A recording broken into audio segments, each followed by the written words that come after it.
სამწუხარო რეალობის გაგრძელება, ეს რაც ხდება, ეს არის მაქსიმალურად კავშირების ჩაჭრა დასავლეთთან, მაქსიმალურად დემონიზაცია დასავლეთის, რასაც ვხედავთ საინფორმაციო სივრცეში, მათ საინფორმაციო სივრცეში.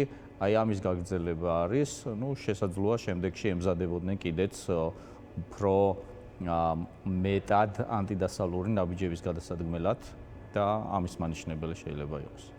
დიახ, ანუ კიდევ უფრო კაფეო ნაბიჯები გამწვავებაზე შეიძლება კიდევ უფრო წავიდნენ და ამის მანიშნებელი შეიძლება იყოს ეს. და ამის საფუძველი რა შეიძლება იყოს? კიდევ უფრო მეტად გამწვავება, საფუძველი რა არის ქართული ოცნებისთვის, როგორ ფიქრობთ?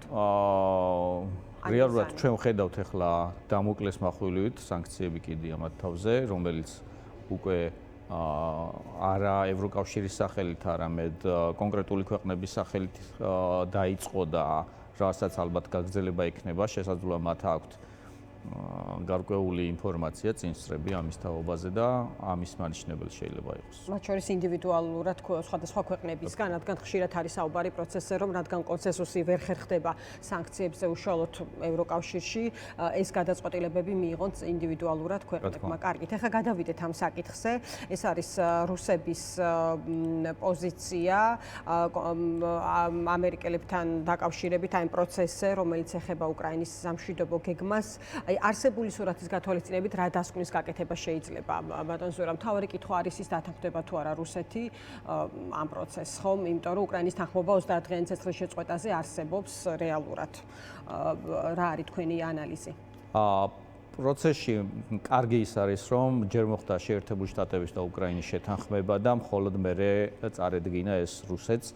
ანუ პირიქით რომ ყოფილიყო, მაშინ შეიძლება უკრაინისთვის უფრო ცუდი პოზიცია ყოფილიყო, იმიტომ რომ უკრაინა მაშინ სუსტი პოზიციიდან გამოვიდოდა. ამ შემთხვევაში კარგი ეს არის, რომ ჯერ უკრაინა და შეერთებული შტატები შეთანხმდნენ და მერე წარედგინა რუსეთს. რუსეთის ბუნება არ იცვლება, მან შეიძლება ტაქტიკური თვალსაზრისით ან დრო გაწელოს, ან თანხმობაც კი განაცხადოს.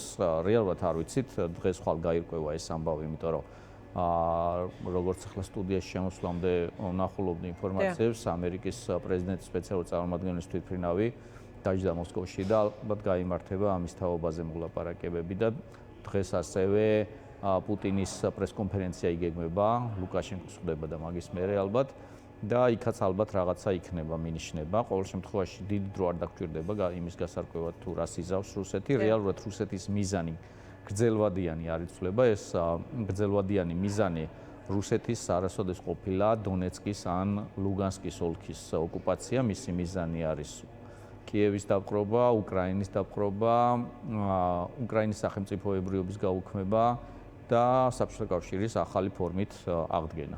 ამისთვის ის იყენებს და გამოიყენებს როგორც შეიარაღებულ ძალებს, ისე რბილი ძალის სხვადასხვა ნაწილებს, მაგალითად ჩვენ ყველას ბოლო დროს ხშირად გვესმოდა არჩევნების თემა უკრაინაში. რუსეთში ამასაც ფიქრობენ და გეგმავენ, რომ თუ ვერ მოახერხეს ის, რაც სამხედრო გზით ვერ მოახერხეს, ვთქვათ, უკრაინასთან მიმართებაში, გაიმეორონ ქართული სცენარი, რაც გამოიხატება იმაში, რომ კიევში ხელისუფლებაში მოიყვანონ ისეთი ძალა, რომელიც რუსეთის მიმართ დამთბობი იქნება.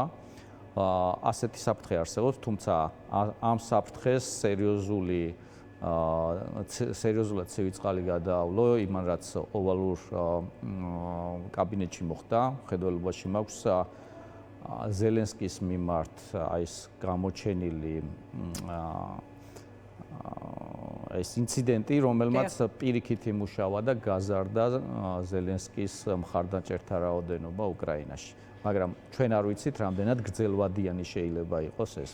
იმიტომ რომ ყველა ვარიანტში, როდესაც თუ მოხდა და ცეცხლის შეწყდა, უკრაინის კონსტიტუციის მიხედვითაც უნდა ჩატარდეს არჩევნები უკრაინაში. კი.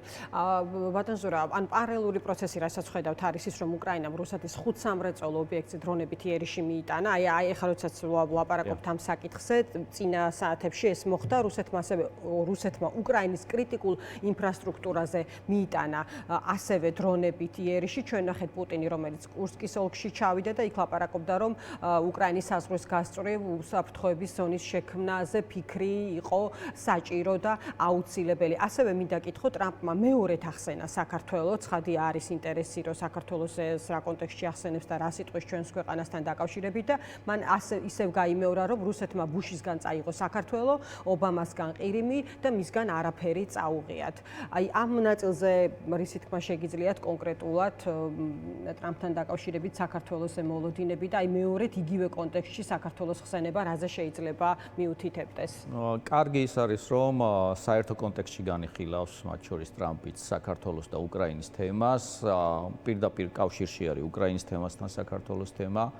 თუ უკრაინა ვერ გადარჩა მაშინ საქართველოს საკითხით საერთოდ არ იდგება და არ დღის წესრიგში არ იქნება არასოდეს, მაგრამ ამავე დროს ვიცით, რომ მეგობარი აქტი ამ თვეში, ამ თვის მეორე ნახევარში უნდა იყოს განხილული და დიდი ალბათობით მიიღებენ, იმიტომ რომ გადადების შემდეგ ორპარტიული მხარდაჭერა და ორპარტიული მხარდაჭერას როგორც წესი წინაღობა არ ხვდება ხოლმე, რომელიც სავალდებულო იქნება მათ შორის ადმინისტრაციისთვისაც შესასრულებლად.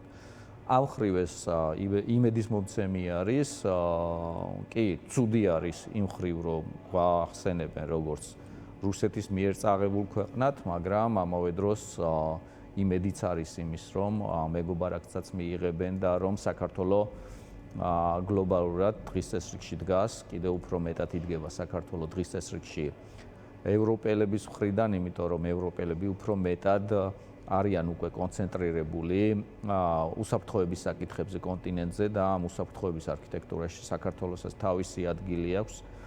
ჩვენ ვნახეთ, გარდა ლონდონის შეხვედრისა, გუშინ იყო ასევე პარიზში გენერალური შტაბების უფროსების შეხვედრა, 35 ქვეყნის გენერალური შტაბის უფროსის შეხვედრა იყო, სადაც უკვე კონკრეტულ საკითხებზე მიდის მსჯელობა. ეს ჩვენთვის, რა თქმა უნდა, იმედისმომცემია და დამაიმედებელი. კი ბატონო, და ერთი კითხვა ასევე მინდა დაგისვათ, მგონი ბევრმა ადამიანმა ნახა ეს სტატია ნიუ-იორკ ტაიმსის სტატია ჩინურ გავლენებთან დაკავშირებით, ანუ რეალურად ჩინური პორტის მშენებლობა რისი მომასწავებელია კონკრეტულად ჩვენს რეგიონში. აი ამ საკითხზე თუ შეგიძლიათ რომ მეტი უთხრათ საზოგადოებას კონკრეტულად ამგვარი ინტერესი, ამგვარი გავლენის ზრდა რეალურად რაზე მიუთითებს რეგიონში ამერიკის გაცხადებული პოლიტიკიდან გამომდინარე. ეს არის წითელი ხაზი, ისევე როგორც წითელი ხაზი იყო კობახიძის მაგალითად ირანში ჩასვლად, მაგრამ იქ ჰამასის, ჰეზბოლას ლიდერებთან ერთად პოზირება, იქ შეძახილების სიკვდილი ამერიკას, სიკვდილი ისრაელს, ეს წითელი ხაზები არის და თუ დავაკვირდებით მის შემდეგ როგორ გამვითარდა მოვლენები, კარგად დავინახავთ, რომ იგივე შეერთებული შტატებისთვის ეს წითელი ხაზია, თუ გახსოვთ, მაშინ მიწვევაც კი გააუქმეს, უკვე მიდიოდა იმ მიწვევაზე, როდესაც წინა ადმინისტრაცია იყო ჯერ ბაიდენის ადმინისტრაცია, მიწვევაზე, მიწვევა უკან წაიღეს, ეს გაუგონარი, ასე ვთქვათ, ფაქტია, ფაქტიურად დიპლომატიური სკანდალი შეემთხვა, მაშინ დღევანდელ ეგრეთ წოდებულ ხელისუფლებას და ეს მიანიშნა მით უმეტეს ახლა, როდესაც ტრამპი არის, რომელიც კიდევ უფრო რადიკალური არის, როგორც ირანის მიმართ, ისე ჩინეთის მიმართ. ამით იმის თქმა მინდა, რომ ეს წითელი ხაზები არის, რომლის გადაკვეთასაც